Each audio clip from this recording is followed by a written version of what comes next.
ఇప్పుడు మేము పొలిటికల్ వాళ్ళు వేలుముద్ర వాళ్ళు కూడా సీఎం అవుతారు. అవుతారా అవ్వరా? వాళ్ళు ఒక ఐఏఎస్ ఆఫీసర్ కావాలంటే వాళ్ళు ఎంత శ్రమ పడితే గాని ఆ స్టేజ్కి వస్తారు. వాళ్ళు మా ముందు నిల్చొని నేను చెప్పింది వాళ్ళు వినాలి. అంటే రాజ్యాంగం రాసింది, అది మనం ఏం చెయ్యలేము. దీన్ని విమర్శగా తీసుకోవద్దు దయచేసి. దీన్ని ఎక్స్పోజ్ కూడా చేయొద్దు. నా మనసులో ఉన్న అభిప్రాయాన్ని నేను చెప్తా ఉన్నాను.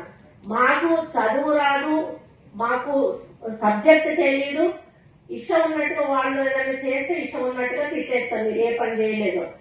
దానికి రూల్ ఒప్పుకోకపోవచ్చు, దానివల్ల వాళ్ళు చేయకపోవచ్చు. అట్లా అని అందరు అట్లా ఉండాలన్నాడు. కొంతమంది రూల్ పొజిషన్ ఉన్న చేయని ఆఫీసర్లు కూడా ఉంటారు, వాళ్ళు కొంత అడమెంట్ ఉంటారు. అట్లాంటి వాళ్ళని అడగడంతో తప్పలేదు. కానీ ఎవరి పని వాళ్ళు చేసుకుపోతున్న వాళ్ళను మనం అప్పుడు కూడా డిస్టర్బ్ చేయొద్దు.